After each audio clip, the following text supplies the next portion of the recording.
Hello folks, Phil Gallagher of ThrabenU here for another Legacy video. Today's video is sponsored by Min H, who wanted to see Bant Stiflenought in action. So in case you're not familiar with the general idea of the archetype, the knot in the name Stiflenought comes from Phyrexian Dreadnought, a powerful 12/12 creature that has a very strict ability. When it ETBs, you sacrifice it unless you sacrifice any number of creatures with total power 12 or greater. Now, we're never actually going to do that. Instead, we are going to look to either stifle that trigger or play a dress down first to make it lose that ability and then just enter play as a 12/12. This is the general game plan of the deck. Now, you can also play an Uro and stifle that trigger to get it into play more quickly, and the same thing applies with dress down as well. Otherwise, supporting this, we kind of have a Bant control shell. I think this deck list is going to be bad. Just throwing that out there at the start of the video. I think this deck list breaks one of my cardinal deck building rules, and it's being too greedy with the mana. So the way this deck list is built looks like a Delver deck, right? Like with the Wastelands and Stifles, you are looking to go and put pressure on your opponent's mana. But generally speaking, we can't take advantage of that pressure, right?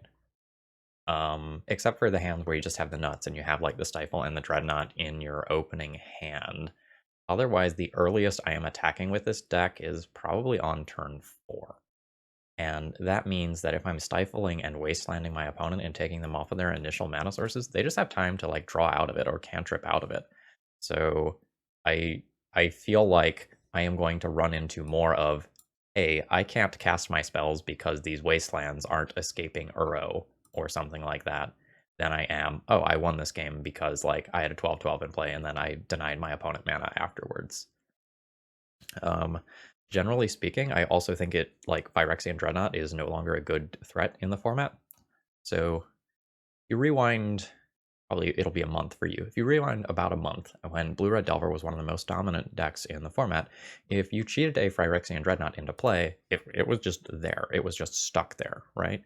And now, Bant Control is maybe the best deck in the format, and certainly one of the most popular decks that I'm running into online. And they have a full play set of Swords to Plowshares and usually Prismatic Endings, sometimes Terminus as well. And so I just think, so many times, you're going to use 2 cards to get a Dreadnought into play, and then it's going to get answered for 1 mana, which I think leaves us in a pretty bad spot in terms of just the overall power of the archetype. We'll see. I might be wrong. I do think that of the various Stiflenought versions, the Bant version is the most viable because Uro is just a very powerful snowbally card. As far as the sideboard goes, it's kind of weird. There is this Urza Saga package that is meant to allow you to tutor up Phyrexian Dreadnought, but you still do need the Stifle or the dress down in order to really make that work. So there's a lot of moving parts there, but you still have a Retrofitter Foundry to just find. There's also a Life from the Loam to further lean into the Wasteland role, and then some assorted hateful cards for your combo decks. This is the last time that I'm going to ever play Stiflenought on my channel, and there's not really a professional way to explain why, so I'm going to do it in the funny way. And I'm going to need a prop here. All right. There we go. All right, tinfoil hat time. There's an actual factual conspiracy going on in the Legacy community right now, and I figured I should just expose it. So there is one user who is trying to attach their name to the Stiflenought archetype, and they've been donating to content creators and posting on various social media sites and such using multiple different accounts and different usernames each time. And well, it's awkward, and I'm tired of dealing with the individual. Just being honest, they have spammed me with messages from multiple different accounts, and I ultimately refunded one of their purchases and said, I am no longer doing business with you. And because this individual is known for using multiple different alternate accounts, the easiest way to stop me from ever interacting with them again is by just getting rid of the archetype. Um, I think a lot of the decks in this Stiflenought category have been really awkward and not particularly fun to play, so I'm good with that. Tinfoil hat off. For the detectives out there, you can do a little digging and figure out what I'm talking about if you're really, really interested, but that's what's going on, and this is part of the reason why I am just like not super enthused about this archetype. When I just like open my email box and I see 10 emails from this individual, I'm just like, no, I'm sorry, but I'm done with that. So anyway, all that being said, let's go ahead and battle. Please throw me a like before you get started, and if you're interested in legacy, modern, and vintage content, please consider subscribing. I'm pumping out videos 7 days a week. Let's do this. All right, our round 1 opening hand, we have indeed opened up, the nuts. We have a turn 2 Phyrexian Dreadnought. I'm going to lead on Flooded Strand and pass the turn. If we are playing against a Stifle deck and we get a Flooded Strand wastelanded, that's not that big of a deal. Okay, Savannah is probably indicative of Maverick. Yeah, that's fine. So unfortunately, what is very likely to happen here is I'm going to play a Phyrexian Dreadnought, and then my opponent is going to tap 1 white land, and I'm going to lose the game. No, that's not a good draw. Alright, let's batch. And I think, given how many lands I have access to here, I am supposed to just get a non-basic. If I get wastelanded, I get wastelanded. It's not that big of a deal, like, since I have so many. Alright, Dreadnought enters play. We stifle the trigger, and now, like, we will win or lose, basically, this turn. Prismatic Ending is starting to see more play in Maverick, too, so my opponent is just going to have a plethora of possible answers to this. Okay. Well, we got lucky. So, I have blue, green, and white mana. White, green, blue. X is 2. Done. Exile. Bajillion damage. Alright, nice. Let's open like that every game and dodge white removal. Okay, how do I want to sideboard here? Honestly, I don't feel very favored in the matchup. Like, my opponent is going to have white removal, which is good against both of my win conditions. And Wasteland is good against the Urza Saga pivot plan. So that's awkward. And most of my sideboard cards are not particularly potent here. Yeah. My constructs are also just like not going to be bigger than knights. And I don't have like Supreme Verdict or Terminus style sweepers. Okay. Well, I think these are the cards that I can realistically consider. I think Days on the draw against my opponent's Mana Dork deck is just like not gonna happen. Generally speaking, I think my opponent is going to be a better Wasteland deck than I am. I don't think I'm supposed to try and attack from that angle. That makes room for the Urza Saga. And then I have to decide what I want to do regarding like trimming some other stuff. I don't think I get to trim any win conditions. And then I probably want to trim some number of dress downs or stifles. And I 100% need to bring this in. I think if the Urza Saga is coming in, like, this stuff needs to come in too. So that is just 60. Suppose that works. Do I want the Soulgind Lantern over one of the stifles or dress downs? I'm not sure that I do. It's okay. Like, it can do things versus like a Ramunap or a Knight or an opposing Life from the Loam. But I might just need to keep all my dress downs and stifles and just hope to get lucky in one of the 2 games and make a 12-12 that my opponent can't answer. Okay. This is probably a keepable hand. So I can go turn 1. Okay, I'm gonna keep the hand. Let's start there, and what my opponent does on turn 1 will sort of influence what my turn cycle looks like. I think that I am just going to go fetch land pass. Oh, that's very good. Now we can do the Dreadnought bullshit with Force of Will backup. And that's a very realistic way to actually win the game. Man, my mana's awkward though. I'm gonna take myself off of white if I fetch Island. But I think I want to play around Aven Mind Sensor by fetching Island now. I'm gonna go ahead and do that. And yes, I realize how absurd the sentence I just uttered is, but like I have played enough Maverick, especially Green-White Maverick, to know that like Aven Mind Sensor is a card that will just wreck you if you are not prepared for it. Do I even Force of Will this? I don't think I Force of Will this. I think I just let that happen and then like go Forest, use it to cast Dreadnought, Dreadnought Stifle, and then just try to kill my opponent in 2 turns. Yep, that's my plan. Okay, good stuff. So, land, Dreadnought, Stifle the trigger. So now my opponent needs multiple removal spells for Dreadnought, and it's very possible they have them. Fuck, okay. Well, we lose this game. That's okay. At some point, I can technically Prismatic Ending a choke and get myself out of this spot. But losing this Force of Will here is devastating. Alright. You may sacrifice a creature. When you do, destroy target creature or planeswalker. Yep. Well, that's not the removal spell I was expecting, but that does work. Goodbye, Dreadnought. Excuse me. Okay. So, what do I have? Drop Tundra. I do not have a Savannah to play around Choke here. And I do not have more forests to fetch because we have a billion wastelands in the deck. So, what is the line?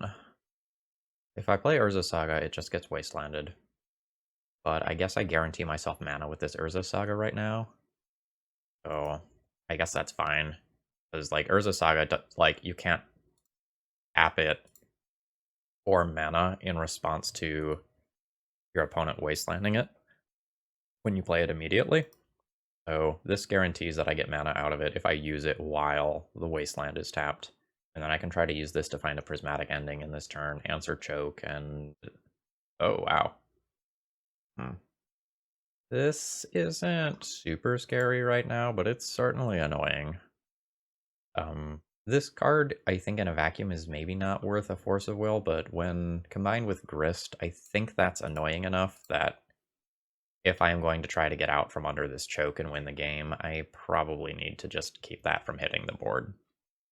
But, like, I knew I was, oh, cool. Makes the Uro harder. Well, I don't think the Uro is particularly capable of being casted right now anyway. Okay. Yep. Oh. Here's some cards that aren't doing me a lot of good. I think I am putting you back. And I might just keep this because it's a land that I can untap through choke. So I'm going to keep that. And I will fetch something with Misty Rainforest. But it's going to be a non-basic. So I'm going to expose myself to Aven Mind Sensor here. But since my opponent's pretty heavily in black, I'm starting to think that card's not going to be in their deck. But I don't want to get hit by it just like a main phase Wasteland from them. Alright, okay, just cycling. That's fine. Alright, Grist activation. More Duders. And then I'll take 1 going to 13. I'm gonna have to fetch. I think this is getting a Tundra here. Rather than a Trop. Alright. Sylvan Library, we need to do some always yielding here. Alright. Yep. Yep. So 8 damage. I take 8. I go to 4. And then I get killed over 2 turns. Can't really afford to Swords to Plowshares. The Force of Will isn't good. Dreadnoughts aren't doing anything. Yep. I think I need to keep 2 of these cards. Just to get through the stuff that I'm seeing. So like the next question is like, can I afford to wasteland my opponent off of either white or green? If I find a Stifle and I take my opponent off of white, they still just Grist and kill the Dreadnought. So I am not going to wasteland them. I might run into some situations where I just need the mana more than my opponent does. I'm really not happy with the situation that I'm in. Alright, I go to 6. We'll be on a 2-turn clock just from Grist. And at this point, if I find Prismatic Ending, it's possible I might have to answer Grist instead of Choke. But again, like, I'm trying to play a control deck role while I don't have access to things like sweepers, which is a little rough. Okay, there is Prismatic Ending. Also, Prismatic Ending, way worse by the Wasteland here. Like, very considerably worse. I'm not taking this card. I'll just put that on top now. And now, Prismatic Ending cannot be cast for 3 colors here because of Wasteland. Which honestly is pretty devastating. Yeah, like I can stay alive a turn, but I think this is the point where I can't actually win the game. I'm going to go ahead and concede here. And I think this is a great time to plug your website. My website, rather. On ThrabenUniversity.com, there is a Brewing 101 tab, and Section 2 of the Tips for Brewers talks about building your mana base. Don't get too greedy. Because if we were a regular control deck there that just didn't have a whole bunch of colorless lands, I think we had outs. Not good outs, but I think we would have had outs. Do I want to change anything given that I saw Grist?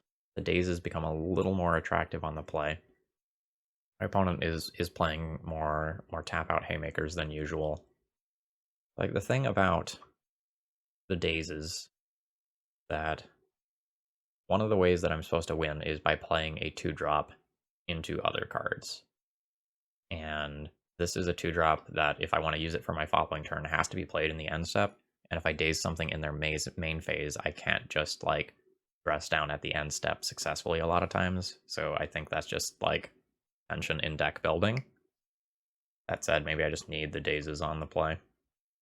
Like, if my plan is I am going to try to make a Dreadnought and protect it because I don't think I win the long game, then maybe I should get rid of some of my long game.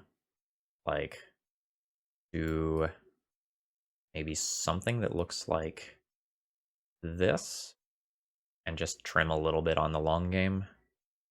Maybe Retrofitter Foundry is better than Life from the Loam. That gives me some Urza Saga Mize wins. Yeah, I don't know. I don't feel like I have a good solidified game plan. Alright, do I want to keep this hand on 6? This hand does not go into my general, like, overall strategy for the matchup of make an early Dreadnought and kill my opponent, because they have really good options to answer my threats. I can keep this hand and be off 1 color, assuming that I get Flooded Strand for Island. I can pitch 1 Dress Down, which is probably Force of Will fodder. Like, this is a reasonable 6-card hand, but, like, it has a chance of Brainstorm locking itself. If I have to use the Force of Will, I think the hand falls apart. And again, I'm not a good late game control deck because I have so many things like Stifle and Daze in my deck. I think I'm going to go to 5. Well, on 5, I will keep this, but I'm not stoked about it. I'm going to put back a Trop and a Brainstorm and call that a turn. Alright, land go. Alright. Sure. That is good enough to get me to crack this fetch for Tundra. Which unfortunately is going to make my my Brainstorm a little bit worse. But I'm going to try to get a more expensive spell with this Daze rather than just Daze the Mother of Runes immediately. Like, if I can hardcast Daze this turn and take out, like, a Thalia or equivalent, that would be pretty good for me. Okay. That is happening. You may have your Dryad Arbor. You have successfully played around my Daze. I don't think I'm supposed to end step Brainstorm. Alright.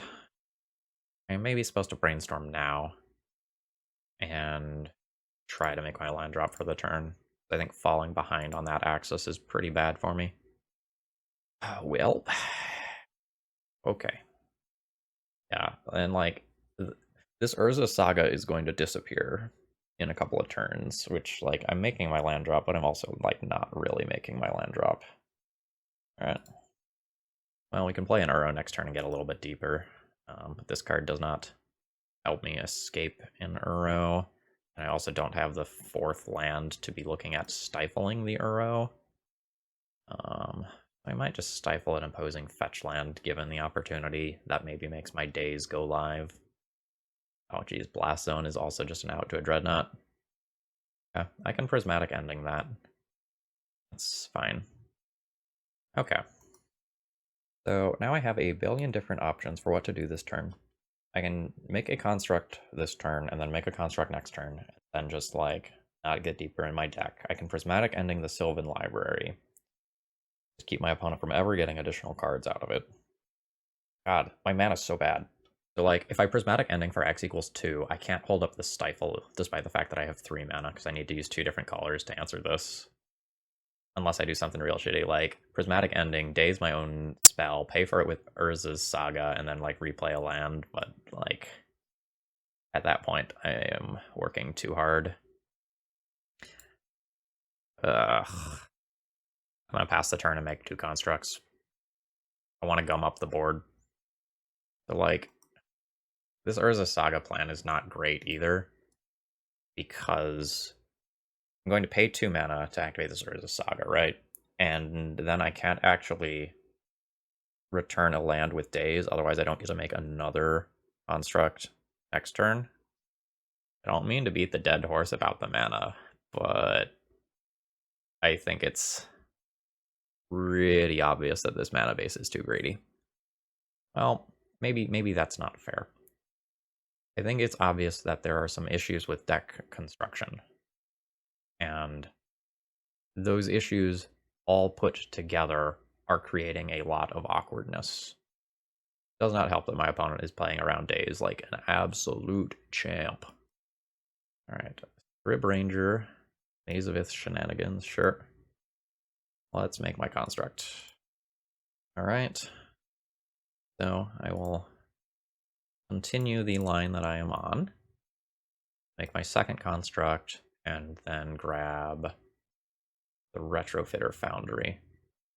So I am aware that this turn I could have just like tutored up the Dreadnought and then stifled that, but given that my opponent has played around this daze all game and will continue to do so, I can't actually protect it, and I haven't given my opponent good removal targets prior to this, so I do think it is better to just pick up Retrofitter Foundry. And if one of my cards is going to get destroyed by Blast Zone, I think I'd rather it be the Retrofitter Foundry than the Dreadnought that I might hope to win the game with once I how do I say this? Once I have reached the point where I've forced my opponent to use more resources. But like the combination of me not giving my opponent Swords to Plowshares targets or Prismatic Ending targets and my opponent having Sylvan Library is just way too many looks at things that would answer going all in on a Dreadnought. So I think I would just like to have the possibility of going wide. Yep, and I don't have the possibility of stifling that. So that is what it is. Here are my tutus. Hopefully we'll make them bigger later. Okay, a land. I think that I am just going to get rid of this Sylvan Library. So let's go green and white. That's 2 colors. Done. And I'll crash in for 2 points of damage. Go, robots, go. Yeah. Uro's not looking great against opposing Caracas either, just by the way.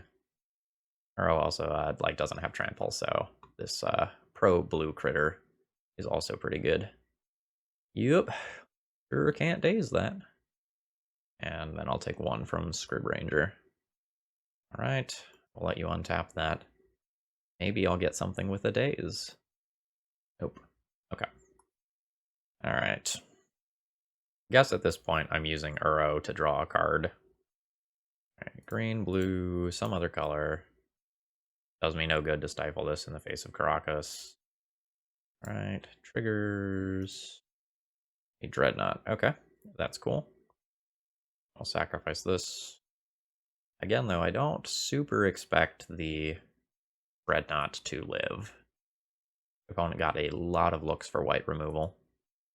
We'll try, though. The Tireless Tracker, like Scrub Ranger, Dryad Arbor situation combo is not a game-winning combo per se, but it is real good at grinding through what I've got going on right now. Ugh. That sure doesn't get dazed either. Alright, I'm pretty much dead. Okay. Alright, I'll take 1 from that. Okay, and that brings me to 19. Alright. All in.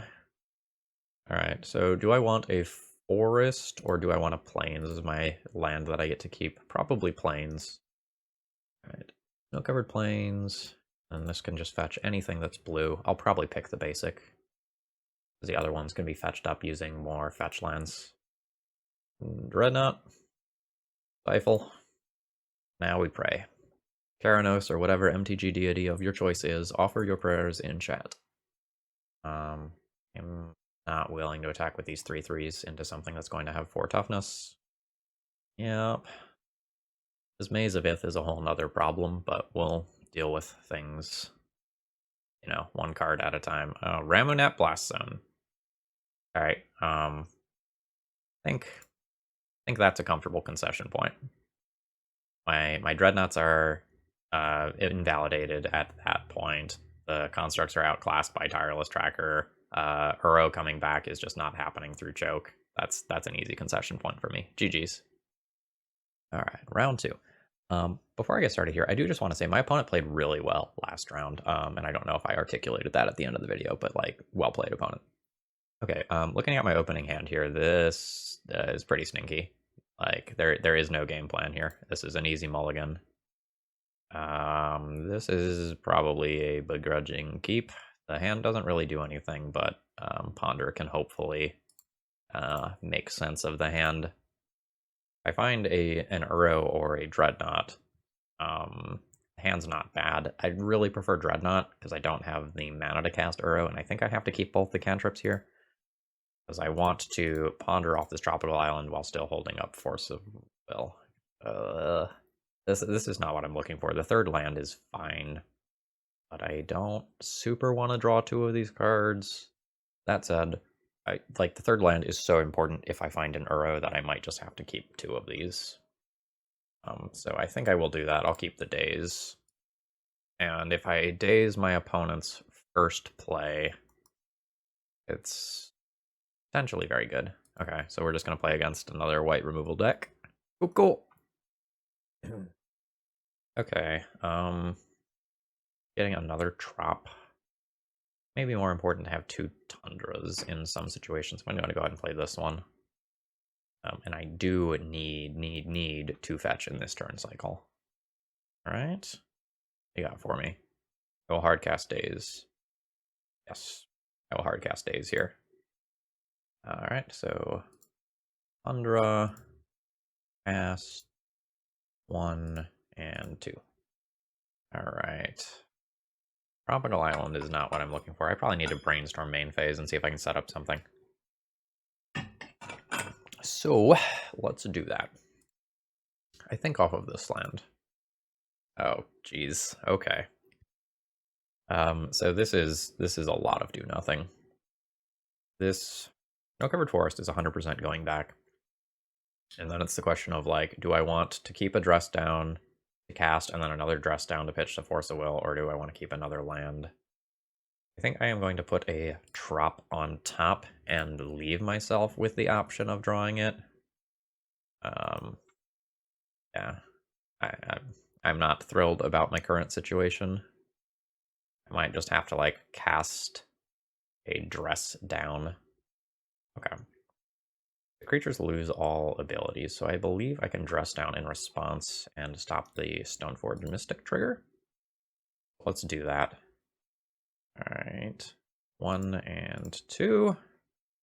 The dream here is to just, like, draw a Dreadnought. Nope. Alright. Dress Down has officially served as a 2-mana cantripping Stifle. Let's see if we can do better. Alright. I'm gonna ponder. God, no. Alright, so now I get to play the game of, like, do I want to play around my opponent having some sort of, like, Flicker Wisp effect by removing the Stoneforge?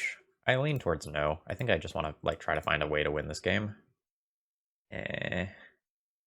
These are not bad cards, per se. I'm really not excited about them. This is probably good enough that I don't throw it back. Like, I want to make land drops versus Death and Taxes. And I am not going to remove this Stoneforge. Primary reason being that it incentivizes my opponent to cast something like a... How many times do I need to teach you this lesson, old man? Well... let's do it again. This, if nothing else, is admittedly pretty funny. Okay, just perfect timing. Draw the Dreadnought after using both Dress Downs as Stifles. Wrong.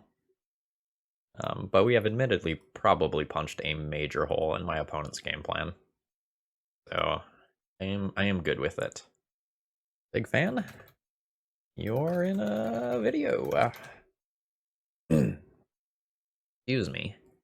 Ye old throat is getting a little dry. I think I'm just gonna play my land and plan on hard casting a Force of Will. Alright, my opponent is gonna try to do D&T proud. I am going to try to ruin D&T, so, like, well, let's battle. So the biggest thing I'm scared of is my opponent just, like, naturally drawing a piece of equipment and, like, cheating a Cauldron into play.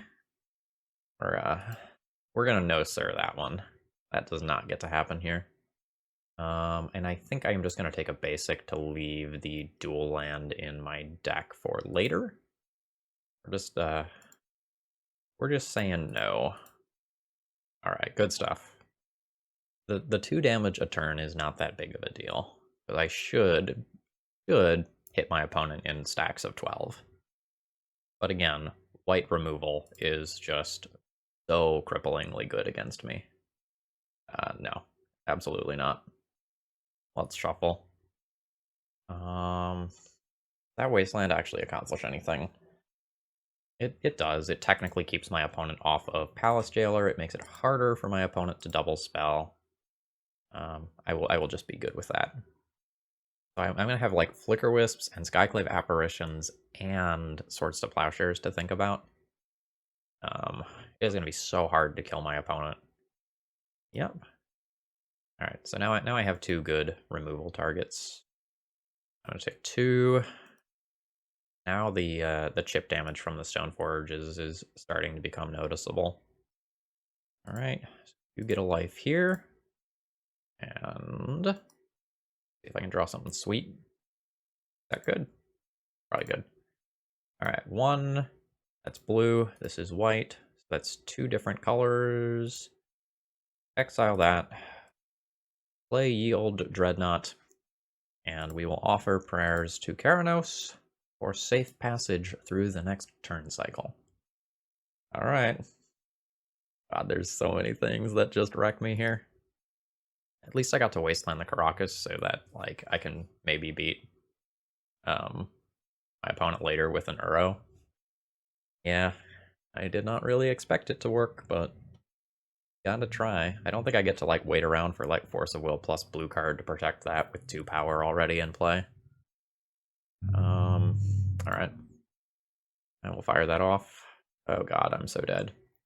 I'm so dead. Am I literally dead? I'm gonna take... I put 2 of these back. I'll take 4 next turn. I'll draw 1. I'll take 8 next turn.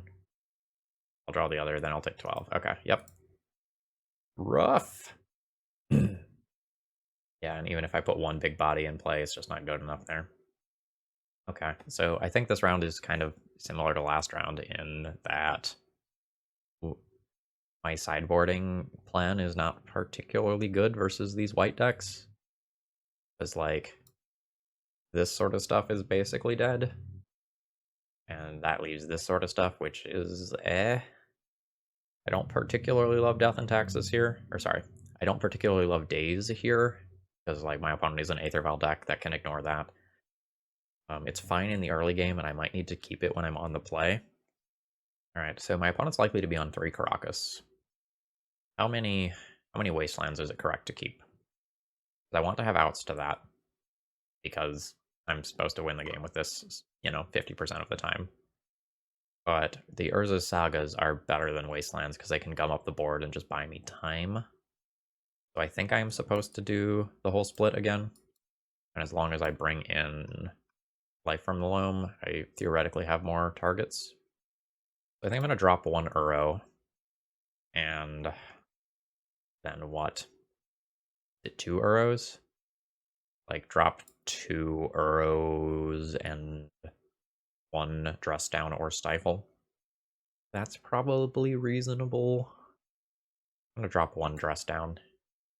Like, Dress Down obviously has, like, very good applications in this matchup, but I think the raw speed of Stifle and just being able to make the early 12-12 is, like, definitely worth something. Okay, is this a playable Magic the Gathering hand? Like, again, we kind of see, like, the Dress Down Daze tension here. We see, like, double colorless land and a bunch of cantrips tension. I think I'm going to keep this. Sure didn't sideboard in the Retrofitter Foundry, though. Okay. So we're going to plan on using this Urza's Saga to get a Dreadnought then. So the easiest way for me to Miza win this game is probably turn 1 Urza's Saga, turn 2 opponent's end step Dress Down, turn 3 tutor for Dreadnought, and hope to back it up with Daze. Okay, that's my game plan. This has worked out fine. Yeah. So Urza's Saga Daze combo showing strong here. Alright. That ticks up. And this is just going to be a basic island. Is that true? Yeah, I can leave them with the mom. It's fine. Like, I can finagle removal of some kind. Please don't Thalia. This now has to be dressed down on my own turn. I think I have to daze this, because if my opponent has Kaldra in their deck, I get just fucked. Yeah. Okay, let's daze. I think grabbing the basic. It's possible Trop is better, but just cast this for full price. See if my opponent gets cheeky and attacks. Didn't think so. Alright, so 1, 2, Dress Down. I get to draw a card. Prismatic Ending is a fine draw. I search my library for a Dreadnought, and I don't have to sacrifice it because of Dress Down. And now this doesn't have abilities, so I think I just use the Swords to Plowshares on it while I have the opportunity to. That was a very good turn. Now, unfortunately, I have nothing to protect this Phyrexian Dreadnought from the myriad of things that kills it, but, like, you gotta try, right? Okay. I have a Wasteland for that, which is quite good. Yep. Goodbye. This is kind of what I was talking about in the intro, how I'm just super afraid of these white decks. They're just so good at beating what I'm doing. The Sylvan Library is a hell of a drug, though. We'll take that. Try to get Sylvan Library to redeem my current situation. I think just jamming the library is better than anything else I can do this turn. So I'm jamming. But like right now, like I just need multiple things in order to have a meaningful impact on this game.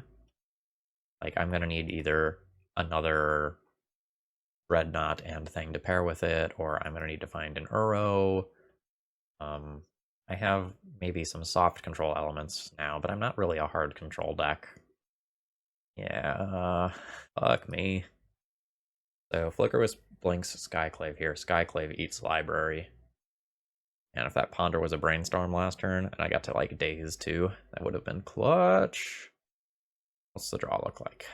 Land is not the best. So, yeah, no, I probably need to do that. So let's go white, blue, green. 3 colors. Junk that. I get a 2/2 out of the deal. I'm going to try to keep my opponent light on mana. And this can work towards an Uro being good in the future. My opponent and I have equal amounts of mana in play, but I think my opponent is winning by quite a large margin in terms of the actual game itself. My opponent has 5 cards in hand. My opponent has threats that are lower on the curve and less resource intensive than I do. My opponent also just has some things like Thalia and Sanctum Prelate that will just be very good against me right now. Okay, another land. Okay. Just tiny thing there. It doesn't probably matter here, but I think you're supposed to Flicker Wisp the Flicker Wisp, and then Flicker Wisp the token. You end up with one more untapped creature. Again, that probably doesn't matter here. But it's something to be thinking about. Alright, let's put back 2 of these. And fetch. This needs to be Trop. I need to start thinking about Uro. I think I will go ahead and fire off the Ponder immediately. Yikes. Snap Shuffle. Not good. So I think I'm kind of in a losing situation here. I think I'm going to need to find an Uro. I just need the cards, so... And I also honestly need the life. Going to 9 here. I don't get very many turns to come out of this. Oh no, there's more. Yep.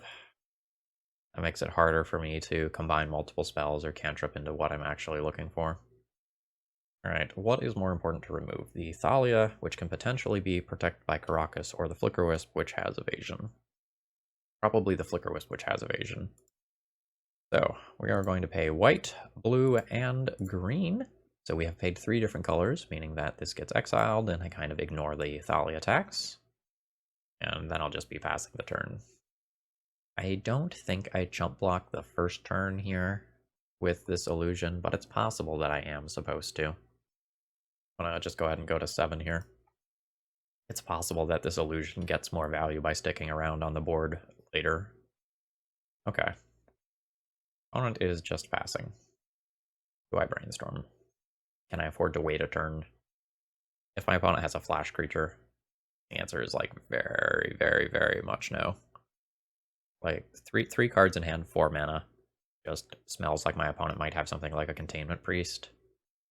Or they're just holding Swords to Plowshare type cards. I'll go ahead and brainstorm now, but I don't really feel great about it. Awkward, but okay. There is a path here. I'm not going to say it's the most graceful or amazing path by any stretch of the imagination, but it is a path.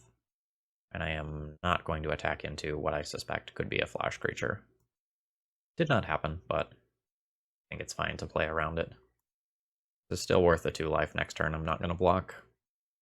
My opponent were to floop something into play, such as a Mirren Crusader or something, I save more life by having this around. Okay, just lands. Oh god, hardcast a Batterskull. Oh, we're gonna cast a Daze. Use this spell. 1, 2, 3. That was a close call. 1, 2, 3, 4, 5. So I don't have 6. Outboarding in that Retrofitter Foundry is going to be real bad for me. I think I probably need to take the life from the illusion this turn. I think. Yeah, I'm gonna go ahead and cash this in for life here. And then we'll maybe try to double block the Thalia next turn when I have 2 2/2s. Yeah, your Vial is fine. Basically, anything that doesn't have an immediate impact on the board is a-okay with me. Yup. So there's a 2/2. These would become 3/3s if I had boarded in Retrofitter Foundry. Alright. Do I want to take a Dreadnought out of the deck? I think I do want to take a Dreadnought out of the deck. I think my plan involves Uro here, not Dreadnought. But probably going to lose to us Swords to Plowshares here, unfortunately. Just feels like the sort of thing that my opponent might have left in their hand. I think I'm going to take the damage this turn. I think I would like to see if I can draw a blue card and then double block next turn with Force of Will backup. Not great, because like... Well, I guess this also gives me Force of Will backup, just in a different and slightly scarier way. Alright. So many things can go wrong here, including some things that are just uncounterable off of Ether Vial, such as Charming Prince. Oh. Alright. Is everything okay? Alright. Ithalia is dead. By no stretch of the imagination do I think I have stabilized this game. By the way, I am going to hold that for a potential brainstorm. Alright. How bad is it? Is it Stoneforge Mystic levels of bad? Oh, it's Thalia. I mean, that's not good for me. I also think I'm supposed to chump block here. I want to be able to fetch after a brainstorm. And I also want to be able to fetch and Force of Will if my opponent casts another thing. I don't really expect them to cast very many things. Yeah, I guess... I don't know. Maybe I just have to fire this off because letting them do things uncounterably kills this card. Although, like, maybe I'm supposed to just, like, keep this in hand as brainstorm fodder and pray that I can have a really good brainstorm if I rip it off the top next turn. Go for that. Sylvan Library. Well, I guess technically that is a card that does stuff. But I'm dead to any creature off of Ether Vial. Nope, okay, they don't have anything. So I'll go to 1. I won't be able to draw any extra cards with Sylvan Library, and I won't be able to use this fetch. But if I can find an Uro, like, maybe we can talk. Alright, down to 1. Okay, just another land. Oh no. Batterskull? Yep. That is sure not getting Force of Willed here. I imagine that means I don't have outs, because I don't have things like sweepers here. I will use this ability. And I cannot take 2 of these cards. So I cannot... Well, I guess I can make a Dreadnought, but I just die, right? Yeah, my opponent attacks in with both their creatures and I die. Yep, okay. Well, maybe they would play around it. Oh no, I can't actually get 2 of these in hand, because, like, keep 1, I cast the Ponder, I don't get both of these. Yep, okay. GG's. Yeah, so I lost this specific game probably due to not boarding in the Retrofitter Foundry. But once this Batterskull came down, that was going to outpace everything I was doing anyway. Like, I'd be dedicating mana every turn towards chump blocking, so I think I end up losing anyway. I'm not trying to justify it, but, like, I think my opponent is in such a strong position, just in terms of how our 2 decks line up. Let's talk about this real quick. So, I'm trying to play a pseudo control deck role while I don't actually have access to any real card advantage, right? There's no Jace here. There's at least not in game 1. I don't have really good ways of recouping card advantage, and I feel like the boarding for this deck is really awkward. Like, am I supposed to board in Narset versus Death and Taxes so that I can get card advantage when Narset is, like, so easily attacked down? I don't have, like, things like Terminus and Supreme Verdict to help protect it nearly as well as other things do. Like, Narset has blue pips in my deck with 4 colorless sources. I just feel really awkward about how this deck is constructed. Okay, we've got the nuts. I will keep this hand. You can even stifle a fetch land on turn 1 if my opponent just fetches. Opponent asks, curse word, is this gonna be a wild brew? Sweats. It's always fun, getting paired against people who are fans of the channel. Tundra go. Oh, my opponent mulliganed to 5 too. Well, my hand is absolute ultimate dog poop poop now. I lose the Phyrexian Dreadnought here, and then I have 3 basically do nothing cards in my hand. Well, so much for this hand. Yep, okay. So, pass the turn. We are also probably playing against a green-black depths deck in all likelihood.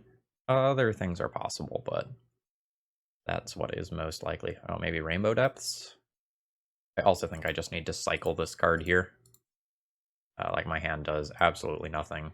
Fuck, god damn it. Well, maybe this is secretly good.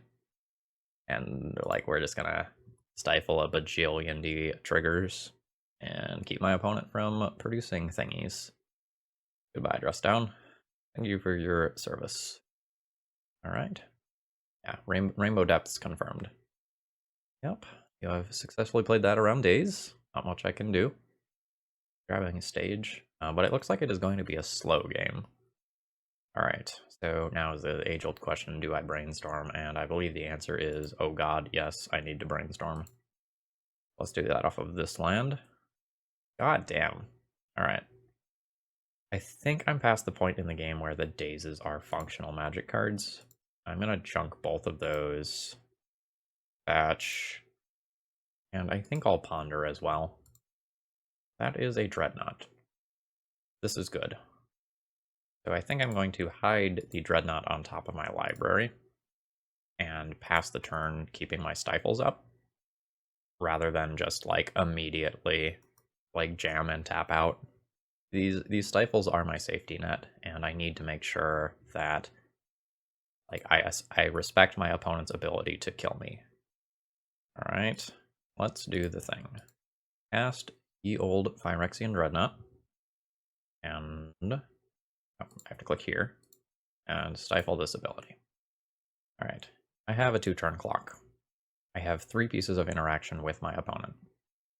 And I can still get just utterly wrecked by an Abrupt Decay if my opponent is playing something like that. I think I will draw the Uro that's on top of my library. And then we're going to crash in for 12. So I'll put my opponent to 6. Now, I can go ahead and... Actually, maybe I don't even fetch. Just play Uro like this. Yeah, let's do that. So notably, this will put me to the point where I will not die in a single activation. Not a single activation, a single Merit Lodge attack. Which is quite useful here. Oh my god, what a hit. What a hit. Alright, we have gotten the concession.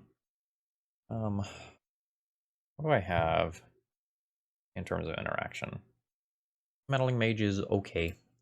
Life from the Loam Recurring Wasteland is good, but exceptionally slow. I probably need the Flusterstorms, and Surgical is fine. Like, if I stop my opponent from doing the thing once, it's pretty good. There's a lot of cards to board in, though. Prismatic Ending is a 1-mana answer to a Merit Lodge, however, it is sorcery speed. There's that. I think this is a matchup where I probably junk these. From there, I'm a little less sure about what I'm supposed to do. Days on the draw is pretty questionable in my control deck role. But, like, my opponent is a fast combo deck, and I would like to stop some of their early tutors. I could see trimming a couple of Uros or Dreadnoughts, and I could also see trimming Dazes.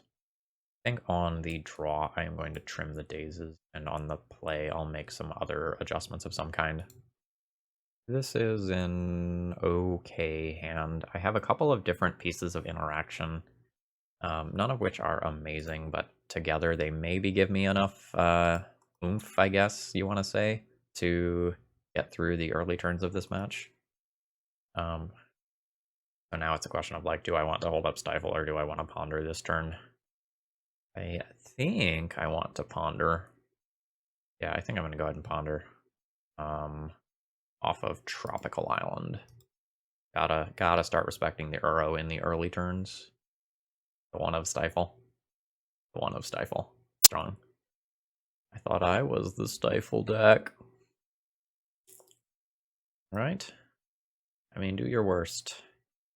Honestly, I'm kind of hoping they just, like, floop it into play and then I get to Prismatic Ending it, but I'm assuming my opponent, if my opponent is, like, regularly playing this deck, I'm going to assume that they have gotten used to playing around Prismatic Ending. Alright. I get a Stifle, which now that my opponent has 3 mana in play, I just think I have to hold up basically indefinitely. Alright, things start to get scary. Okay, but it looks like that's it for this turn. When my opponent can, I think they're incentivized to wait to do stuff on my end step. Do I want to ponder? I would not mind pondering. I think I'll go ahead and actually try to get a trop now. And ponder. Okay, those are good cards. I think I'm gonna stack it so that I draw the Wasteland now. There's a good chance I end up fetching to Stifle. crop rotation? It is a crop rotation. Do I want to force? I can just force and pitch the days and keep the Stifle for later. Or I can let my opponent resolve this Stifle to Thespian stage. But the pieces are in play then. Now let's take this out. Now if my opponent has a fluster here, things get a little rough. By a little rough, I mean I die. Alright, so new rainbow land. I will always yield to that. I will not be stifling that. And unfortunately, you do get your Sylvan Scrying. Grabbing a stage, but that's not going into play immediately. I think I'm going to fetch Tundra here. Actually, is it Tundra? No, maybe it's just another Trop, like Respect the Uro that I want to bring back. Swords to Plowshares. That's very good. So I think this turn, I am going to loop Uro into play. I'm going to use this to make an additional land drop. And then I can put my Wasteland into play. Oh my god. Alright. Do I just want to Wasteland Dark Depths and try to surgical it here? A crop rotation or a Flusterstorm gets me. I think I'm just going to sit on this. But I am quite happy with this draw. The other thing I could do is like surgical crop rotation. And then, no, that's probably getting lost in the sauce. Alright, I will just be passing the turn here. I have a lot of different angles of interaction here. Okay, my opponent is not willing to blink. Alright. Oh, that's mighty interesting. So I could Wasteland this Dark Depths now. Then my opponent will copy it with Thespian Stage, but I think I want them to start the fighting. Although there's a temptation to start the fighting now so that I can use Prismatic Ending on my turn as a way to interact with this stuff. Maybe for that reason I want to fight now. Let's fight. Okay. I think I want my opponent to tap out, and I get them to successfully tap out by stifling this trigger. This forces them to go Edel City stage in order to actually do what they want to do. Yep. Sure. So you make your 2020 Tentacle Monster. And I am going to take this opportunity to go ahead and surgical the Dark Depths. And we'll just kind of take a look at my opponent's hand and see what sort of alternate win conditions they have in their deck. Ooh, they have a Not of This World. Alright, so let's take out the 3 Dark Depths. Alright, are there any pivot win conditions? No. So they would have to win via Vampire Hexmage and Elvish Spirit Guide Beats. Cool. Okay. Now, I will force them to use the Not of This World by firing off these Swords to Plowshares. And then I will answer it for 1 mana and not actually give them the life. Good shit. Alright. So, this thing's mana value is less than this, so goodbye. And we have gotten the GGs. Okay.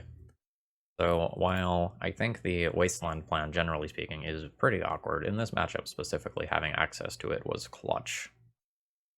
Okay, I think this is like round 4 now. The opening hand can maybe produce a turn 3 Uro. I'm going to keep this. I'm going to probably have to use the Ponder to dig for a land to guarantee that I can turn 3 Uro. Alright, Underground Sea probably means Doomsday. Could mean Storm. Either way, I expect the Stifle to disappear from this hand. Oh, the Ponder disappeared. Sure. Good with that. I think this is fetch, Tundra, and pass. That way I have the Stifle available easily. There's some awkwardness in fetching the Tundra this early because, like, I do want to potentially work towards the Uro flashback in some weird scenarios, but I think this is kind of one of those, like, it is what it is situations. Like, given that I have 2 Stifle effects in my hand, it's probably more likely that I just hit the Uro in that way rather than escaping it, but IDK.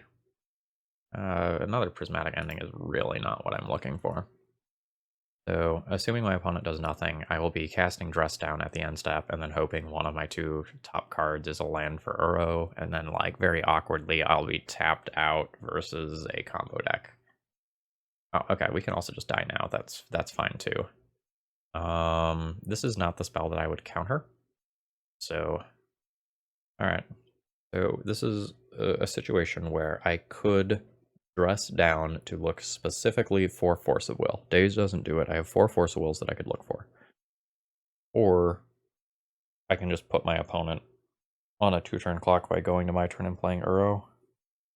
I think it is very important to try to hit Force of Will here. Like, my hand is quite bad. I think I am going to go this route and look for the Force of Will, despite the fact that if I miss, it's kind of bad. I feel like my opponent wins the game most of the time where I don't have a Force of Will. Like, they will just build a pile that allows them to be the Stifle that they know about. And my hand of 4, quote-unquote do-nothing sorcery speed things is not looking hot. Okay, looks like my opponent has finished their Doomsday piles. It appears to be Tepig Day on Pokemon Go, though. That's a lot of pigs. We'll maybe catch some of those the next time my opponent makes a Doomsday pile. Alright, so I sacrifice this. Daze is not the worst. So now I technically, and very technically, have 2 pieces of interaction here. I have the Stifle, and then I have this Daze. This is a trap. We're not going to bite. Yep. Oh, okay. So if my opponent's pile includes Cavern of Souls, then I actually want to Daze this. Take a quick look at this. So I don't see a Cavern. And if it's in the Game 1 deck, they have it. Yeah, maybe I want to Daze this. How many Lotus Petals are out here? 1 Lotus Petal, 2 Lotus Petal, 3 Lotus Petal. Okay, so 2 of the remaining 3 cards are Lotus Petal. Okay, well, there's a couple cards in hand. So Thassa's Oracle and Lotus Petal are involved here. I think a Force of Will is as well. I think I'm going to Daze this. A little awkward. I think I just float mana as well, rather than hard cast this. Let's cast by returning an island and return the one I just tapped. Alright, my opponent dazes back. So that returns a land to their hand, which could actually give them a mana back. Alright, so they are going to pay for my daze. So this gives me... Okay, yep. So is it Force of Will blue card as the last 2 cards? It makes sense that that is what you have. But I guess let's find out. Do you have it? Active negation. Well, they did not have what I thought they had, but that worked just as well. Okay, Meddling Mage, get in here. Narset, get in here. Flusterstorm, get in here. I want these prismatic endings out of my deck ASAP. Probably want to trim on an Uro. I want to keep the Dress Downs, because that's hilarious versus Thassa's Oracle. And Swords to Plowshares is not really particularly potent. In fact, if I can take all of... Well, maybe not all. If I can take most of these out of the deck for other stuff, what else can I do? I could do, like, double surgical, single Sylvan Library. Pretty reasonable. And I think I keep Wasteland over doing Urza's Saga. But it's close. Like, Wastelands on underground seas can be pretty valuable. Let's not Urza's Saga. I think let's not Urza's Saga. Alright. This is an acceptable opening hand. I think I'll go ahead and keep it. I have a Stifle for an early opposing fetch land. I have a Wasteland for an Underground Sea that's played out. I have a Narset that I can just play out to shut off cantrips. Like, this is a fine, but maybe slightly unexciting hand. I think I will Brainstorm. Not world's best Brainstorm MVP ever or anything. But I think hiding these cards from my opponent has value. Oh, my opponent is pausing. This is a very good daze on their end, because it, like, protects their land from this Wasteland that I have. and allows them to get the best card in my hand. Oh, just straight up fucking Force of Will it. Ah, haha. Alright. Well, we'll see if they take the Stifle or the Narset, because I could see it going either way. The Narset. Alright, so 100% just snap off Wasteland on Underground Sea here. Just give it no thought. Try to get the free one. Okay, so now I need to hold up the Stifle forever to try to get this Polluted Delta. Yeah, I'm gonna try to hold up the Stifle forever to get the Polluted Delta, but I think you could make a very good argument that, like, casting the Sylvan Library is quite good. Boo. I think I don't want to fetch, I think I want to leave lands in my deck. Oh, man, missing these land drops sucks. Sucks. I'm gonna pass the turn. I'm still gonna try to attack their mana. Like, after taking out one Underground Sea, it's actually kind of hard to get to black, black, black without a Dark Ritual. I think I'm good with this. We'll see if my opponent wants to, like, throw away a land in order to, oh, Cavern. On Wizard, yep. Yep. I'm gonna stay the course. Alright, now I'm gonna get this Sylvan Library into play. I mean, yeah, I'll stifle it. Happily. You can have the second one. I just wanted to make sure I got one of them. Oh, Flusterstorm. I'm good with that? I think I'm good with that. I don't think that's worth my Force of Will, because, like, I could pay one and force one. But I think I'm good with that. I think at this point it is more important for me to get the Sylvan Library into play. Find a Meddling Mage or something that, like, has a strong impact on the actual board state. How many white cards do I actually have in my deck right now? Meddling Mage. Okay, it's just Meddling Mage. I'll still fetch a Tundra with one of my lands this turn, but good to know. Alright, the library, go, go, go. Alright. That is a Dark Ritual. And this will be a Doomsday. I think I force and pitch Uro. I think I want to hold the Druss down as a way of beating a Thassa's Oracle. Mystical Dispute, sure. That resolves. I'm gonna catch me some tap eggs while my opponent goes and figures out, you know, what their pile looks like. Okay, looks like my opponent has built their pile. And I will use Sylvan Library's ability. Because I don't expect my life total to be a thing of relevance here, I'm just going to keep both of these. Mostly to just get through them. I have double interaction for my opponent's stuff. We'll see if it's good enough. I don't think I'm supposed to put a threat in play. I think I win this game by stopping my opponent from doing their thing. Yep. You can cycle. You... Is this the point where I cast Stress Down, actually? My opponent draws their entire library. This is probably the point where I cast this card. Let's go blue. And it doesn't matter for the other color. This just makes it so that if their interaction... Okay, they are pacting. That made it so that if their interaction was not the last card in hand, but it was one of the cards in the pile, that I had the win. Now they have 3 cards. So it's Lotus Petal, it's Thassa's Oracle, and now I have to see, is the last card like another Pact or Daze? How well did you build your pile? Slash, how many copies of these cards do you have in your deck? F6, what do you got? Fuck, it is Daze. Alright, not much to be done there. GG's.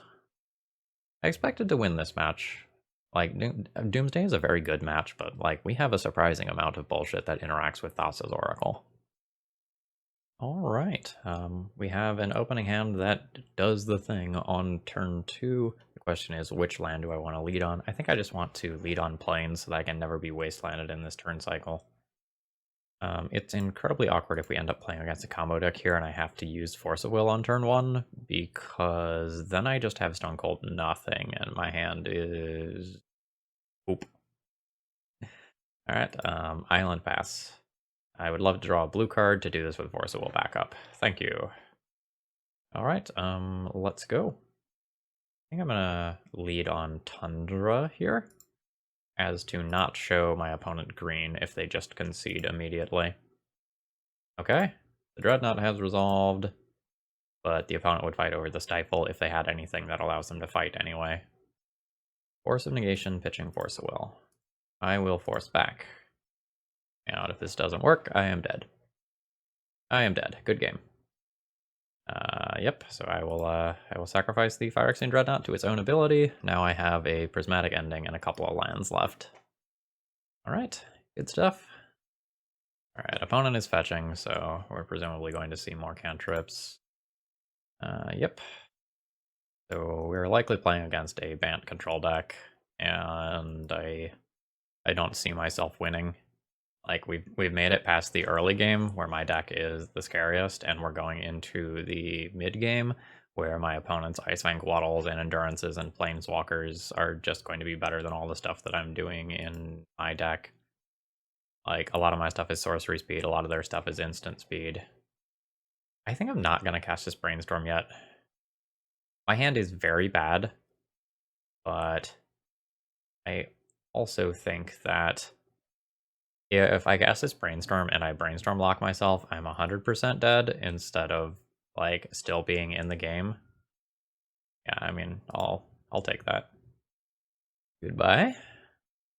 Alright, that keeps me from casting Uro this turn. The Uro is quite good, but again, like, opponent's deck can have Endurance in it. Alright. Man, I think I have to, like, fucking play Dress Down at their end step in order to get my Uro in play, and then, like, I'm not gonna draw cards off it the first time around. But if I just, like, cast this, like, I have this Plains that doesn't work towards Uro. God, I hate the mana base of this deck so much. Okay. Yeah, I think I have to go for the Dress Down play, which I am not happy about. At least I draw a card off the Dress Down, so there's that. Okay, looks like opponent is just continuing to miss land drops, which is great for me. We'll play this Dress Down. Draw a card. Days is unexciting. Alright, I will do this. Oh, I can't pay for it that way. Be white, green, blue. Alright, Arrow resolves and does not draw me a card, which is honestly a huge downside, because it's pretty likely to just get Swords to Plowshared here. Yep, and now my my, like, supposed good card didn't draw me a card, or gain me life, or give me a potential to get ahead on land drops. Fuel. Now that I have a Ponder to shuffle, I think I'm going to go ahead and fire off the Brainstorm and try to make something of this hand. Nope, failed. 1 days goes for sure. Second card's a little harder. I want the lands to have green to potentially flashback an Uro later, and the dazes are kind of awkward despite the fact that my opponent is missing land drops. I think I'm just going to junk both of the dazes. I have Prismatic Ending for a lot of the threats that my opponent could have. Not all of them, but a lot of them. Get a Trop. And then let's try to Ponder. Looking for some sort of Uro or Dreadnought. Seeing none of those, I am just going to shuffle. So I'd like to draw one of those, and then just be able to dress down at my opponent's end step. But that is not happening. Alright, I don't think I get to just cycle this here. Deck is so bad. God.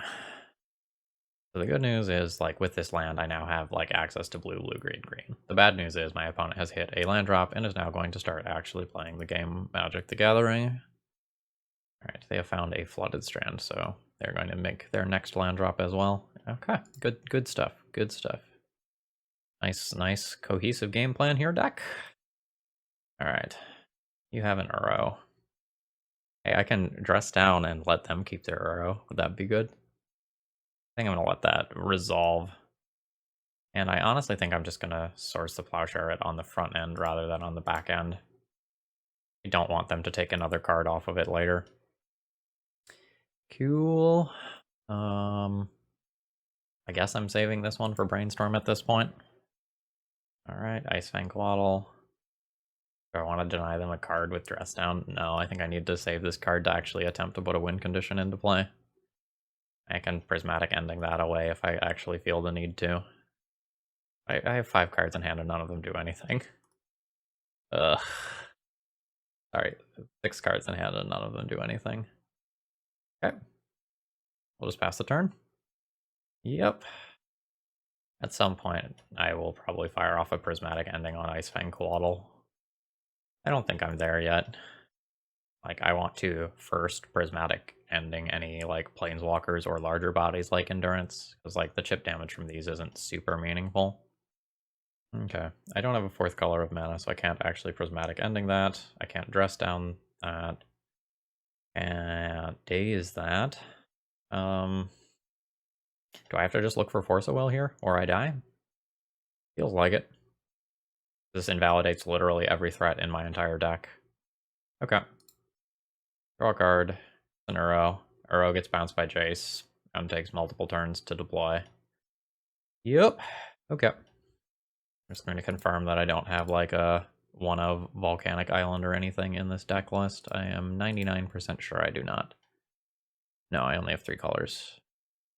Alright. I believe I can just concede. I just don't think I can beat this card. It does not get Prismatic Ending, and none of my threats will ever be able to attack it. Yep. Good deck construction. Alright, Swords to Plowshares. Okay, so is there any world in which I can actually put together a win against this thing? No. All of my threats are bad against Jace. I just can't beat that card. If it resolves. Yeah, is that going to get any better post-sideboard? No, it's not. Okay.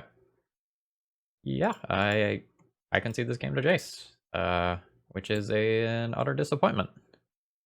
Alright, as far as the post-sideboard games go, my opponent's deck is just better than my deck. Like, my opponent's deck is in my colors, playing better cards and less clunky cards than I'm playing. I just do not expect to lose. Like, I don't have something like Power Blast to deal with their Jaces and stuff that slip into play. So, like, if I'm behind on board and something like that resolves, I just lose.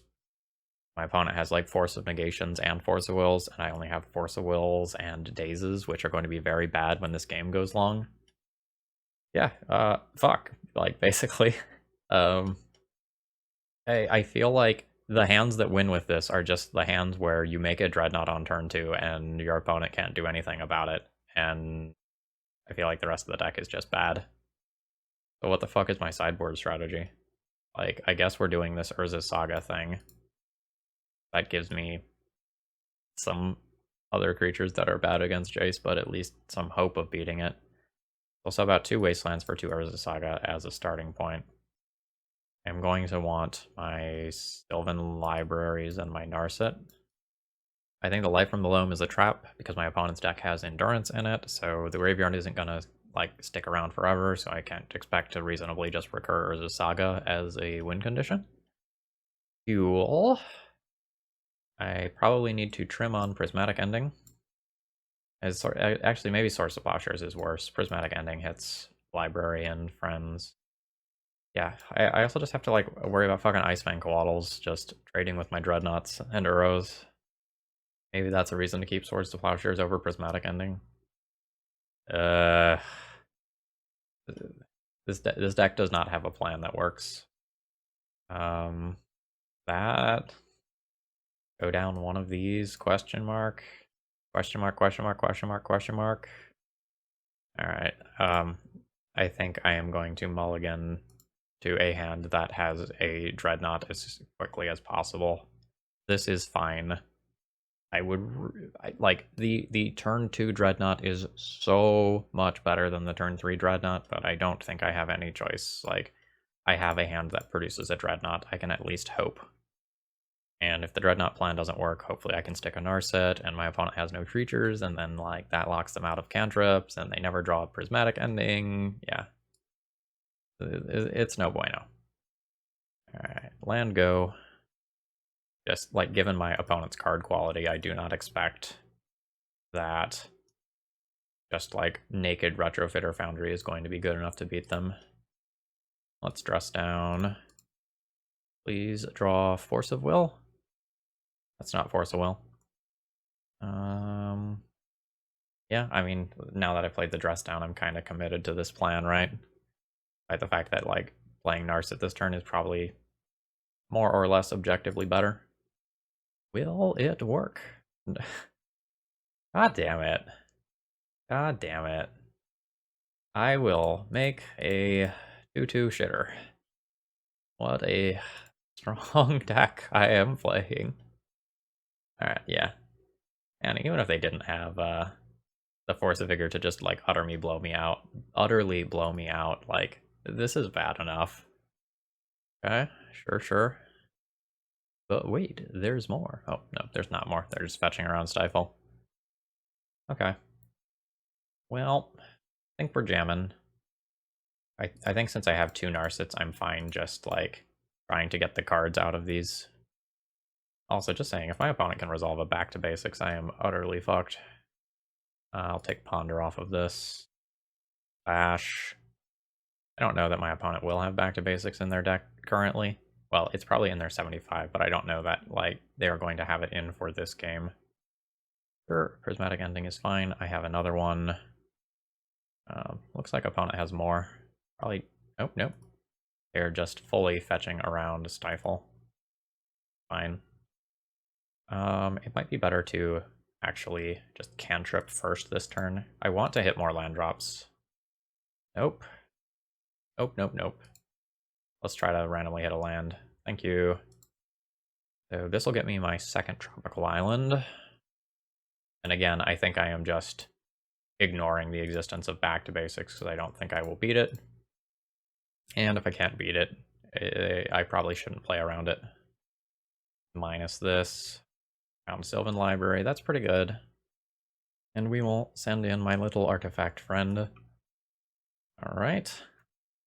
Opponent has played around Stifle for the 3rd time this game. My Narset's gonna take 1.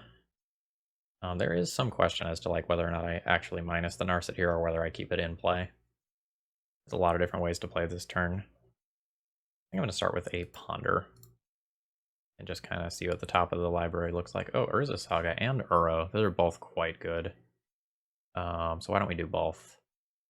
Let's stack this like this. I will not shuffle my library. Then I think I want to put the Urza Saga into play this turn. So I will do this. Tap the mana the other way. Blue, green. Hello, Uro. Always yield to these. Alternatively, I could just Swords to Plowshares the Ice Fang Coatl this turn and not let it peck Narset, but I think I have to respect trying to win the game because I expect to lose games that go long.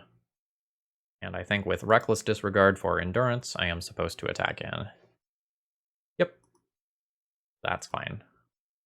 It's very good. But it's fine. Goodbye, friend.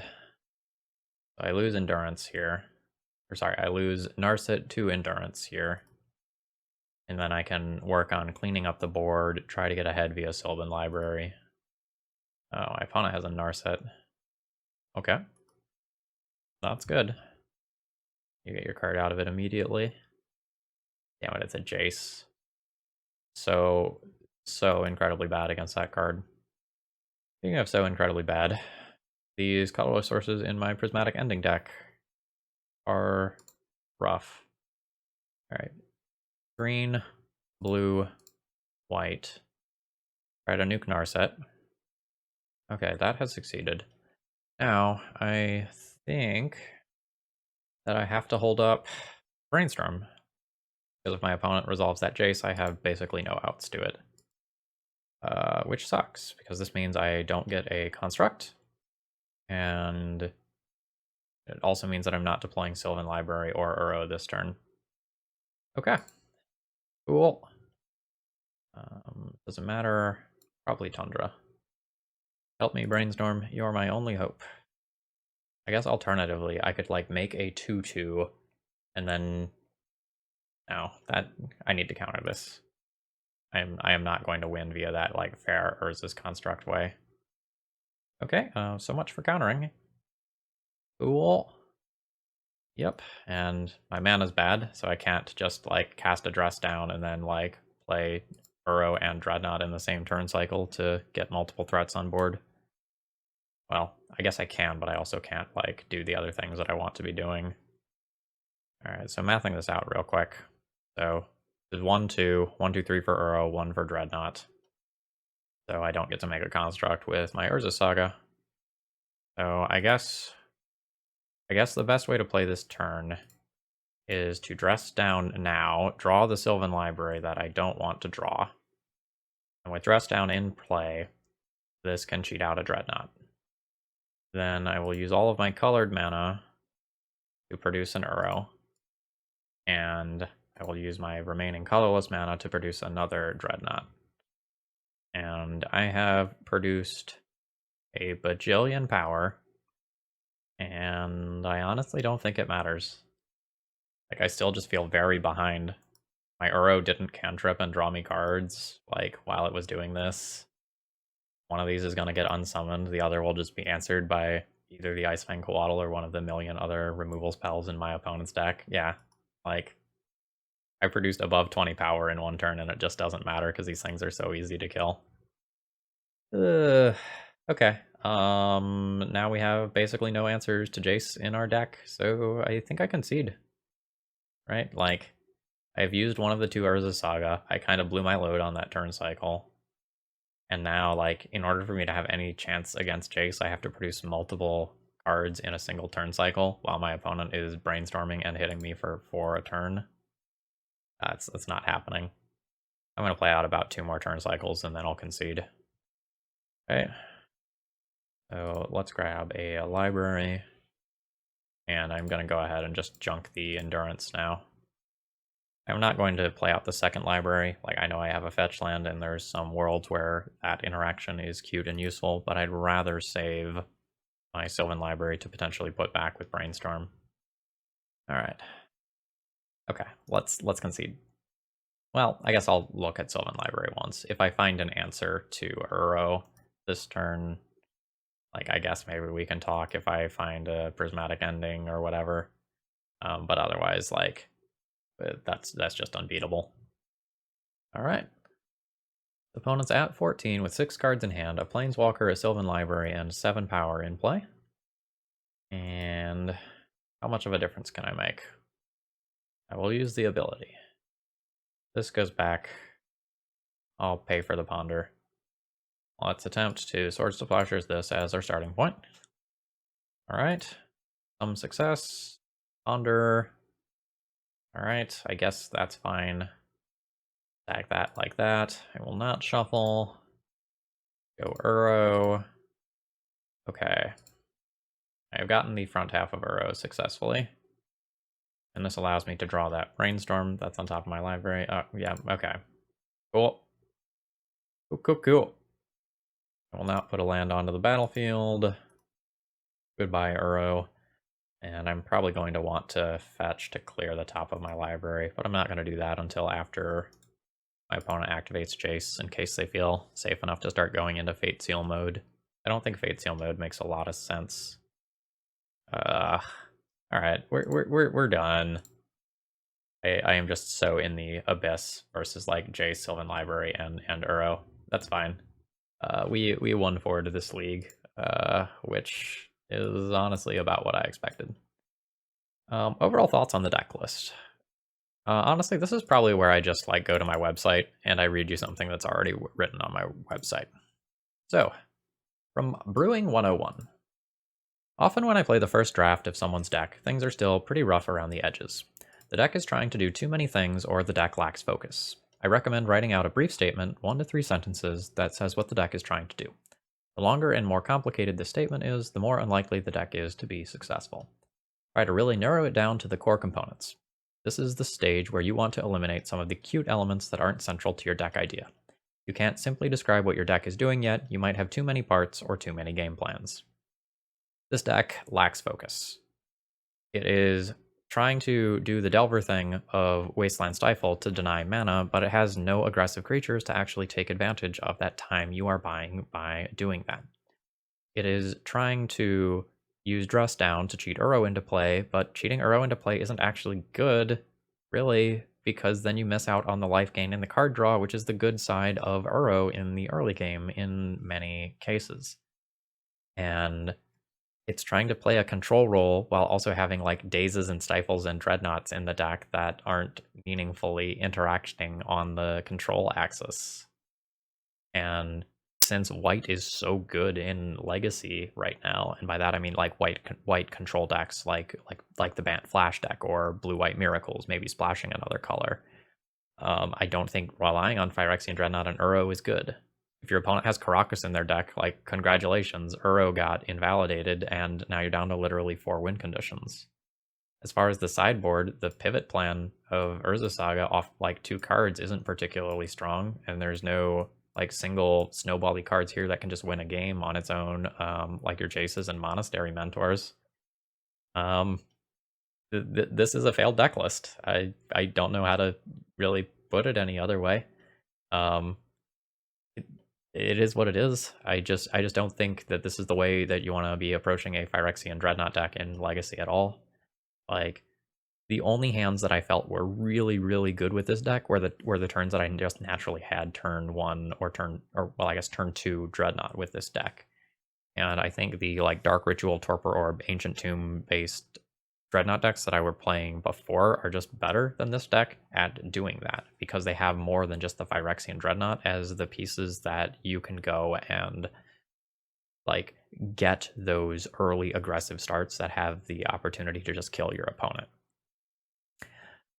So yeah, that's where I'm at. I hope this all was useful to you in thinking about like tuning your deck lists, solidifying your ideas, and things of that nature. Anyway, I hope you enjoyed. If you did, please click the like button. It helps me out a lot. If you're interested in Legacy, Modern, and Vintage content, please consider subscribing. I drop content 7 days a week for those formats. And if you're really enjoying my content, please consider doing a donation deck list to support my channel. Have a great rest of the day. And stop playing Dreadnought.